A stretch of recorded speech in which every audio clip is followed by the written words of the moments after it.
Welcome back to Resilient by Design, my beautiful designer gal pals.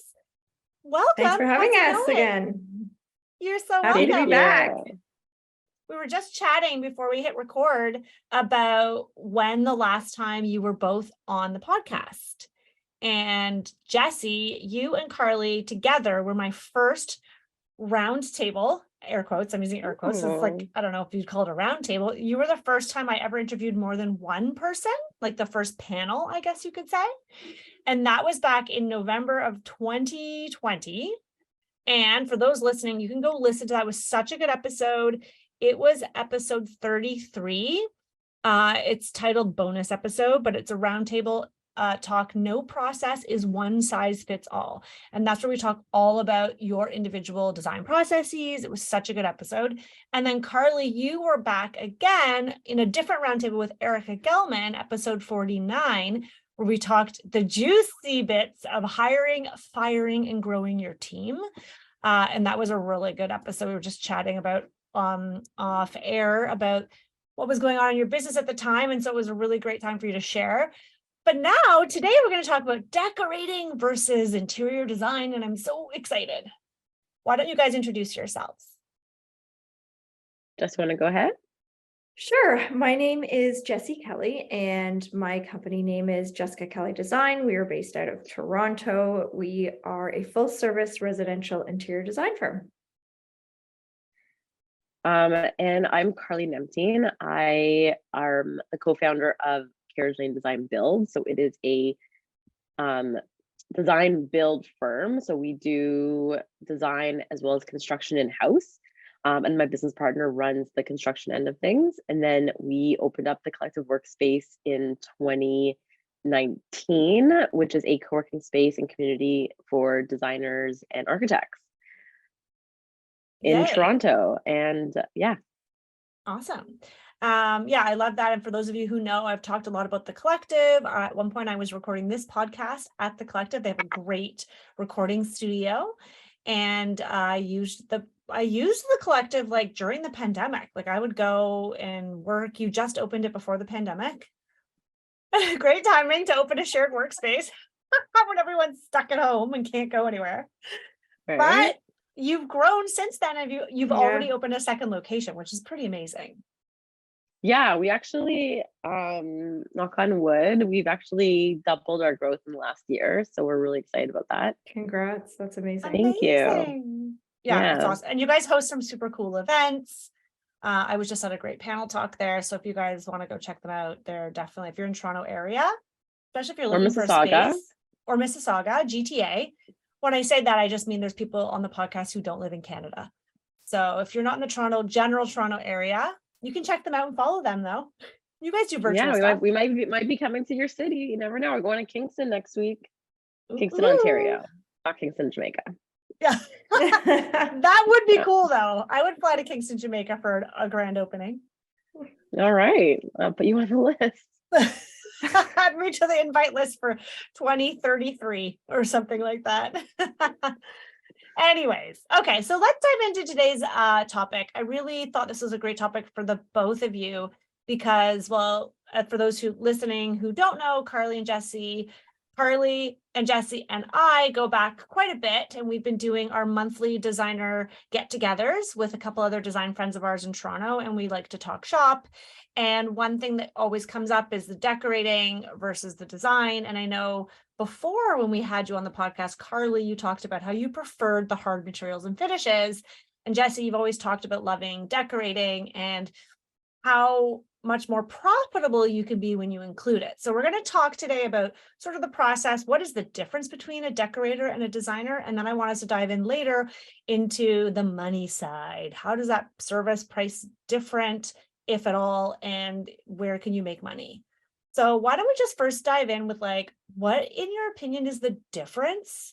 Let's start with you, Carly, like between a decorator and a designer, or is it the same thing? I mean, I think a lot has changed over the years, to be honest with you, with the accessibility to education and online tools. So, I mean, we can dive into that a little bit more, but for me, decorating was you went to an associated or registered school. Decorating was more of a course where you dealt with furnishings, materials, whereas interior design, you dealt with that, but you're dealing more with the structural elements of the home in tandem with an architect. You're dealing with the room layouts, creating CAD or Revit drawings to really understand the full potential of the project, creating full detailed millwork, electrical, and RCP drawings to reflect, the nuts and bolts of the hard elements, and then you layer your decorative elements on top of it. In Ontario, we have, ARIDO or Interior Designers of Canada and other affiliations where using that term interior designer, even though you go through schooling and you get a degree or a bachelor's, it becomes a little bit more integrated, in order to get your NCIDQ and get a certain amount of hours versus someone that might grandfather that in or get that training at school, but they go into the residential sector, and some of those, ARIDO and other affiliations may not be as necessary for the end user. And so, that takes us on a whole other, path of discussion. But for me, that's the main differences of the two elements and the two job descriptions. I just want to add too, if anyone's wondering, what did she talk about? ARIDO, what do you mean by registered or licensed interior designer? I did an entire podcast episode with Maya Rafi of Black Sheep Interior Design and Sharon Portelli, who is of ARIDO. So go check out episode 152, what it means to be a licensed interior designer, if you're curious to learn a little bit more about that. I just want to let people know that there is an episode. It's a long one, but it's good. And it talks about those things, Carly, where it's like, can I use the term? Am I an interior designer or not? Yeah. And then, so Jessie, what would you say, like a decorator versus designer? What to you would be the distinction? I think I would echo exactly what Carly said. I think, the main difference is being soft furnishings versus hard finishes. And, the recognition of structural elements versus, again, just your soft furnishings. But I think that, you have to be also mindful that decorating just doesn't mean pretty things. I still think that there's a huge amount of management on the decorating side. There's still just as many balls in the air. There's still just as many layers. There's still just as many mistakes as there could be with, a construction job. So I don't think that should diminish the fact that you still need experience. You still need to know how to run a project, and you need to know, how to work with timelines and how to work with different suppliers and trades. What would you say to somebody who says, oh, I don't want to be considered just a decorator? I think it all comes, so you go ahead, Carly. Oh, no, I was going to say, I need a little more context. Yeah. All right, fine. Tough audience.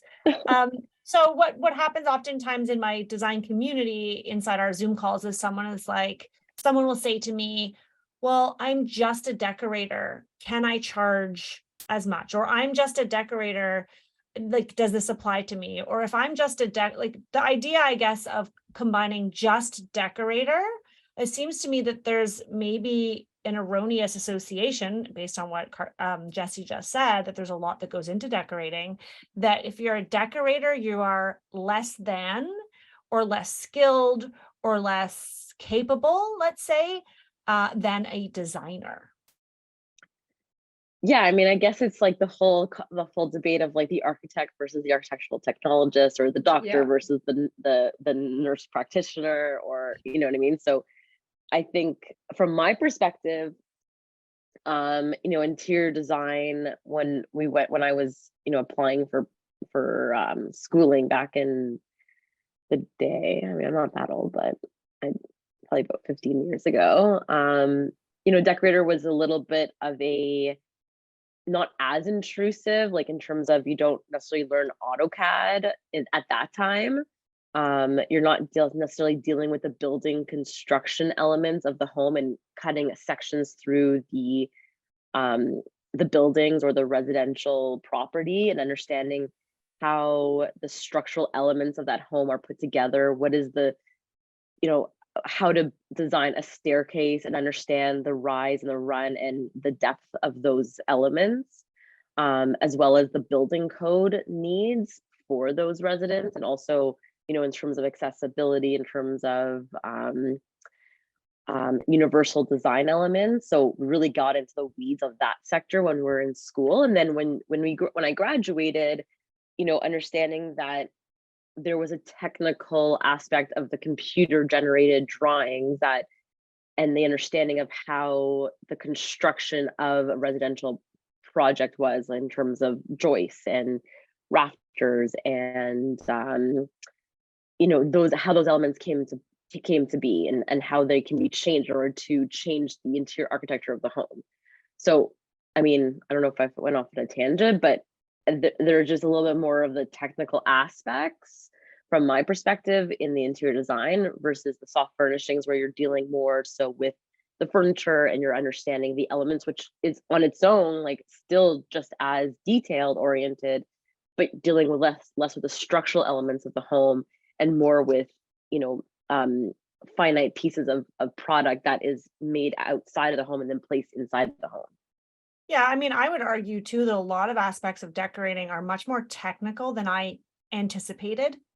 Like looking at fabric repeats, what the yardage is, how do you Window calculate the treatments for wallpaper? sure. Yes, window treatments. Like there's so many aspects that are more technical, understanding the construction of a custom piece of furniture. Just to play devil's advocate a little bit, I think that there's a lot more involved in decorating that maybe society hasn't given credit to. And is that maybe because of stereotypes historically, like Will and Grace? What was her name? Come on, Grace? you guys watched Will and Grace? The decorator. Was Grace? Grace was the decorator, and Karen, right? Yes. Or the like Martin Short in Father of the Bride, where it's just flamboyant, buying expensive antiques. And so maybe there's been less respect for that profession. I mean, I don't know. This is just my own observations. I don't disagree. I think that there is a bit of a misconception in that, sometimes a decorator just does the pretty things. But I mean, when you dive into it, I guess you're also asking yourself, what are you credited with as a decorator and what are you credited with as a designer? But then if you really pull that apart, do most people have those credits in our industry? And the answer to that is usually no. And Carly, you can correct me if I'm wrong, but I think that, the difference between a decorator and designer isn't necessarily, the type of credits that you have, but more like it's your experience. And your experience working with different suppliers, different trades, and your actual hands-on experience. It's different than, as you say, like an investment advisor who can, trade stocks, or an accountant that has, the numbers beside their name. Like, how many people do you know that sign their signature with Arito or Sedeka? Like, we don't see a lot of, I mean, again, correct me if I'm wrong, but I don't think we see a lot of designers that do that. And I think today's conversation is not about registered interior designer versus decorator. That's not the conversation. It's about, as a service provider, providing design services and decorating, or one versus the other. Because I don't want to get into the registration. Like, that's we did that episode. It's more about, because like you say, Jessie, not everybody has that accreditation, but they're still able to offer design services. Like you, like me, right? We're still working with architects and doing remodels and renovations and doing design and space planning, but then we're also decorating. Do you think, though, that over the last 10, 15 years, as as technology has been much more, like I said, accessible to everyone, interior designers, sorry, decorators are now also, like you said, like you're working with the builder and like designing the layout of the home. You're now getting into the millwork. Like when I went to school, the decorator was more so the person that worked with the finishes to execute all the soft goods.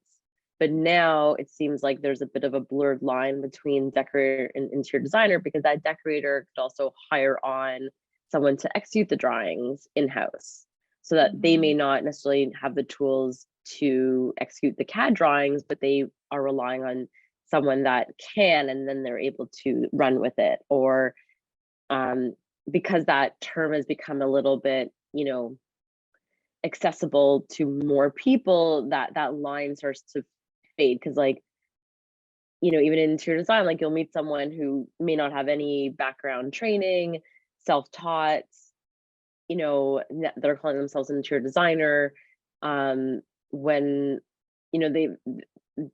it's not necessarily them doing the work, that they've hired people around them to execute, and then it's under their brand. So I do feel that the industry has, I think that the terms no longer necessarily apply as much as they did 10, 15 years ago, even 5 years ago, because the access to information, the access to social media, people can really, put themselves on any level and claim anything they need to, and then really rely on affiliate or contract members to outsource a lot of those elements. And then at the end of the day, the client is buying into not necessarily what they're able to execute, but more so buying into what they like in terms of what they're seeing in terms of like the final product. So I think that there's such a blurred line already between that. I mean, listen, like if you're living in Ontario, I would say 50% of the designers that live in Ontario who are not registered under a RITO have already gotten a lawyer's letter, because they've used that term loosely, and they've been, deemed irresponsible.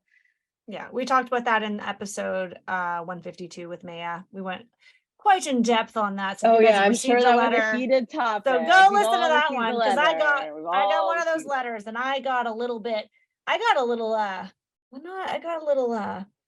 what's the word? A little feisty in that episode. We won't go there today. I agree with you. Actually, I think it's interesting hearing you say that today. You see like, oh, let me see, like somebody, I don't always do this, but I had a few new followers on my Instagram account. And for some reason I scrolled past and I was looking and I was like, oh, I'm going to check out this design firm. This looks like this big design firm. And I clicked on it, and like this designer had, I don't know, 200 followers or something. And then I saw their feed.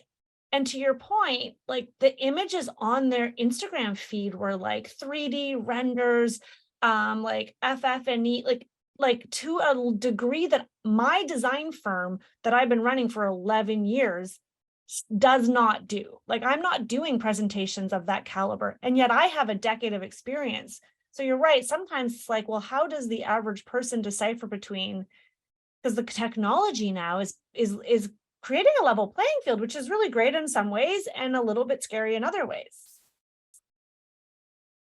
But it opens up possibilities so that you as a business owner can offer more services.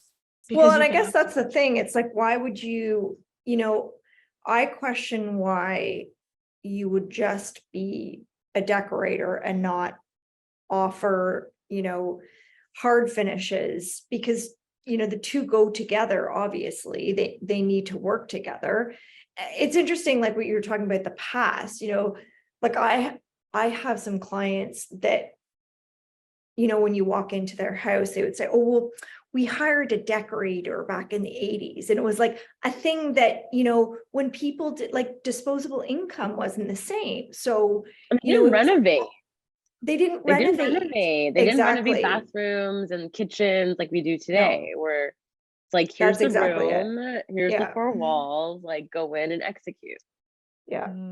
And now Interesting. people's incomes are higher, and I think there's maybe, correct me if I'm wrong, more of a desire to keep up with the Jones, And money has these, been cheap. People don't mind going into debt. and money has been cheap. Yeah. And it's almost like, I get a lot of clients now where it's funny, when we were talking about decorating, it's like, so many of my projects have been construction projects. And then as a result, they run out of money and there isn't room for decorating. So, for the past couple of years, I've been doing more construction projects than I have decorating, even though like I love to do the decorating. And again, I know you said we would talk about this. I can make it typically a bit more money on the decorating side of things. I just haven't been doing as much. And you do get a lot of clients that when it comes to that point, they run out of the money. And I think the purpose with the design is also, now that the decorating is sort of second fiddle to the architectural finishes and features in the house, right?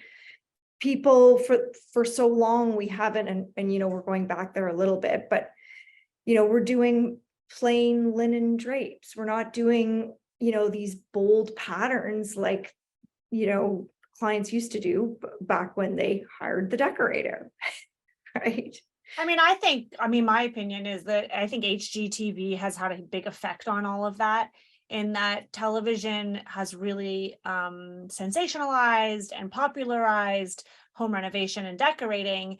And so that everybody wants to do the renovation, like you say, and they understand and value spending the money on that, but they can just go to Wayfair or to a retail store to furnish. So Yeah. maybe the general population isn't valuing it as much. There's Yeah. always those clients who do, of course, and they're wonderful. Well, look at how many magazines or Instagram posts are like, get this look. And then it lists all the places that you can buy that couch, buy that lamp, buy that rug. And now with all of these celebrity partnerships, like Chris and Julia or Studio McGee and Amber Interiors, it's like they have lines in affordable places, like in big box places like Target and Amazon. Mhm. So, the client can create their decorating through some of these suppliers. Not that they're going to execute it properly, but right. Do you think, though, that this access to affordable decor really via online shopping is hurting the decorator?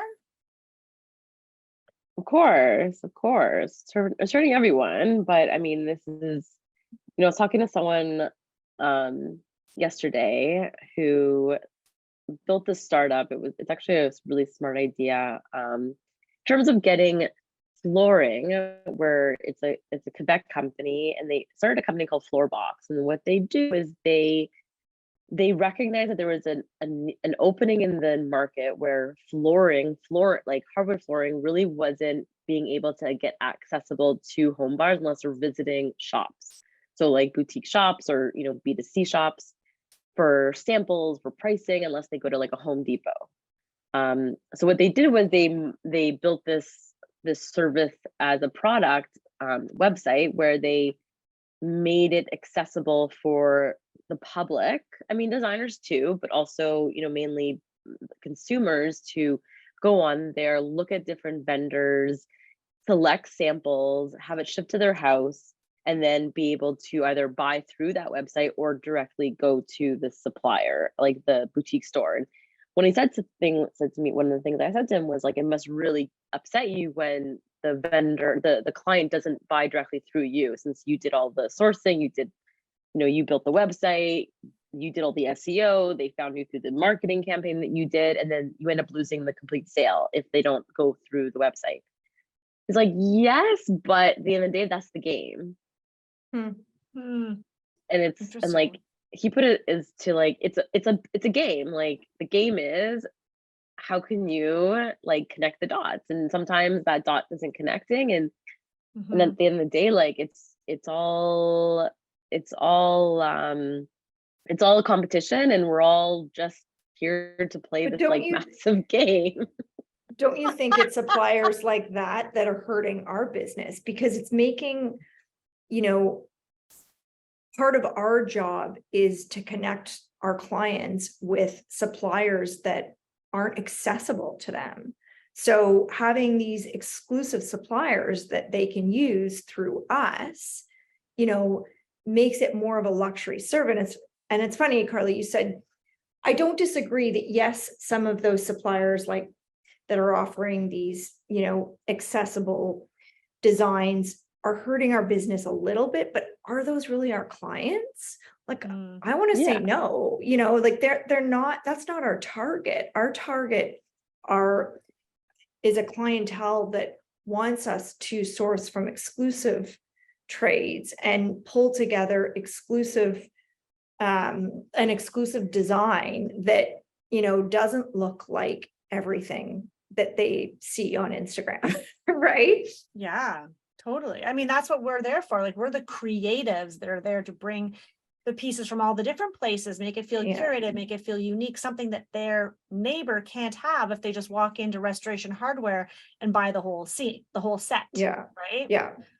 Yeah. Which, I mean, that's funny. You brought up a point that I was going to say too. It's like a lot of those places, like, I think we were having this conversation, Rebecca, like CB2 and Crate and Barrel and obviously Restoration Hardware, they all offer a free decorating service as a part of their program. Yeah. Yeah, I mean, but listen, right, at the it's end of the different. yeah, I mean, at the end of the day, there's always going to be, growth in every industry. And so unfortunately, there's going to be things that will take over and it will force us to either be more creative or to expand on our services or, leave the industry and find an element or a service that assists those designers or assist that industry from another perspective. So, I mean, unfortunately, that is the nature of any business, right? It sucks because it's like, you find your groove and then you have to constantly be shifting. Now,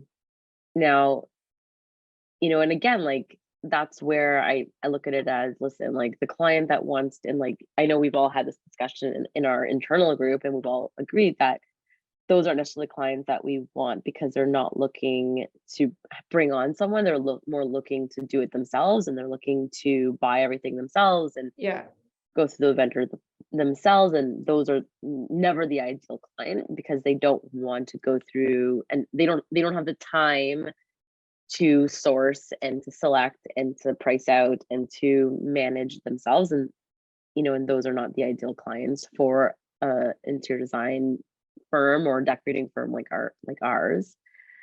But I definitely sorry, finish your thought. That got me thinking. Oh no, I'm just gonna say, so I think it just makes us have to be more creative or just niche down more and find where those pockets of opportunities are. Yeah, no, I agree. And I mean, that's the idea of being in business. You have to be flexible. You have to be willing to roll with the punches and keep moving forward.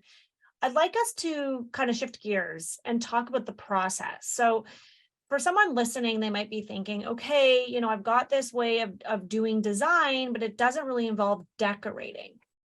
I guess my question to both of you is, what is your process when you are doing decorating? Either on its own or in addition to your design service? Do you always offer decorating? Or does that process look totally different and it's two separate offerings? How do you structure your service offering when it comes to design versus decorating? Just want to take it? So we structure it fairly the same. Unless we are working with an architectural designer or an architect on a new build or a new project where we have a consulting period at the beginning of the project that allows some back and forth with the client.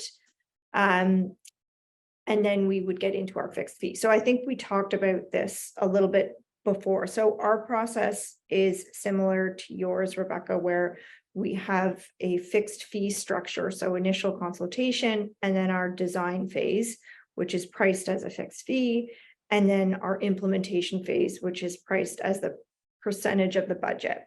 So we do that for both decorating and material construction selection. Now, I will say that because of the current, economic situation, we are finding that clients are opting out of our implementation phase for the construction side of things. They feel that together with their contractor, they can implement things on their own. And we've been running into some issues with this, and I'm starting to, just today, I actually added a line in my contract that I sent out to someone that said in bold with another signature line underneath that said something to the effect of, by signing this, you acknowledge that you are hiring us to implement the project. Because we've had situations, it just happened not too long ago, where we did a small project, like renovating 3 bathrooms for a client. And once we had presented the budget and all of the materials, they decided afterwards that it was just too much for them and they were going to implement on their own. So, oftentimes your flat fixed fee for the design will, partially reflect the fact that they're going to hire you to implement the project. But, you can't rely on that. But you also can't rely on, I've also had a situation where I've put together a design package for the client and they've let me know that they don't want to hire us to implement it. But no matter what, even no matter how, airtight your drawings are and your spreadsheet with all of the materials, there are still a gazillion questions that come with that. Anyways, I sort of went off on a tangent, sorry. No, that's okay. And I'd just like for you to clarify, because I know the answer because I know you well, but for anyone listening, just to clarify, when you are decorating, it's not a separate fee. It's included, you include design and decor as one, is what Yes. I think I'm getting at. Yes, we do. Yeah. Now, what if a client says they don't want to decorate? Does that alter your fee? Well, yes, because it alters the scope of work, right? Our fixed fee is based on the scope of work. So if there's no decorating included, then, we've had situations where the client is upfront and says that, they can't afford to hire us to do the decorating, but could we include some things, or sorry, implement the decorating? So could we include some things in the presentation that allowed them to implement it? And in that case, when you know ahead of time, then, I might suggest a sofa from Restoration Hardware, or I might suggest, a stocked item. Since we're selecting all the materials, I obviously know what's going to work. Does that make sense? Okay. Absolutely. Yeah. Carly, how about you? How does your process differ, if at all, for decorating versus design?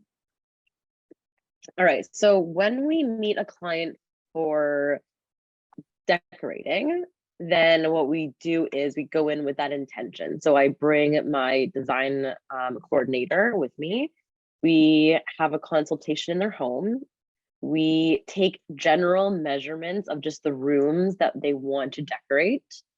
And what we do is we present them a fixed fee based on square footage. So that way, if their areas minimize, for example, or if they scale up, then it's all based on a square foot cost so that they know exactly how we're getting and deriving that fee. And so it's a very unemotional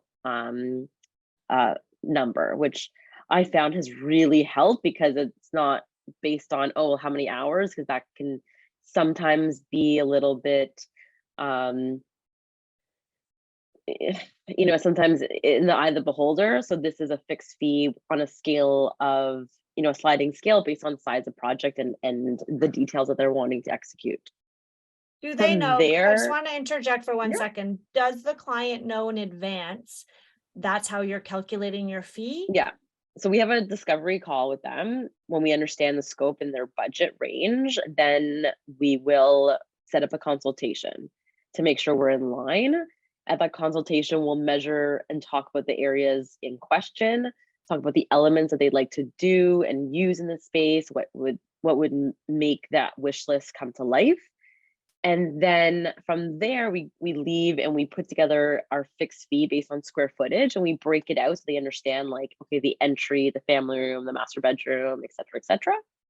But along with that, we actually give them a budgetary sheet that outlines room by room as to what budgetarily wise the cost of the elements of the room will come to. That way, before they sign off on the dotted line, they know that this room is going to cost approximately $30,000 to furnish. This room is going to cost approximately $50,000 to furnish, based on their expectations of caliber, quantity, And that does you not know, include the fee, correct? That is outside of your design fee. yeah, it's outside of design fee. And that way we are on the same page. That way, then when we kick off the design, we already know, like, okay, what they can and cannot afford. What is our budget? What are we working towards? Because if they were to come back and say, oh, well, listen, our budget's 20,000, well, now we can comfortably and confidently say, well, I'm sorry, but like that's just not reasonable based on the level and the amount of items we want to execute. If you want that budget to reflect that, well, then we got to take this off the list, this off the list, this off the list. Like, we're not magicians here, right? So that way, what I found over the last 2 years that we've started doing that was it just gave everyone a very grounded approach to understanding the level of cost on the overall that they need to commit to. And then Would you at that, say that most clients are shocked at how much it costs to decorate a room? you know what? I mean, I'm finding that clients understand the costs have gone up. I'm finding that in our intake call, they either get it or they don't. And at that point, like, we don't even move to a consult. But I am letting them know, like, based on current market prices, like how much our last project costs, how much our last family room costs, and then, I mean, being able to read them, being able to see what their facial expressions are. I'm finding that like 7 out of 10 clients are comfortable with those numbers because they understand that there's been a, alteration in the market, and so they understand everything's bumped up by 30%. That tells So me that you're doing a good job of pre-qualifying your clients.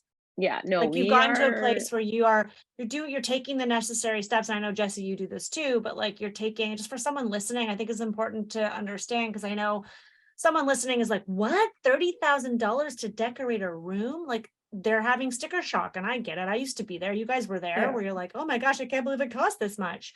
But I think Yeah. it's what I'm hearing from you that I think is amazing. And I mean, that's what we do too, is we are educating these potential clients early and often so that they understand what the cost for them is going to be, so that there is no, oh gosh, I have to present this budget and I don't know if they can afford it, right?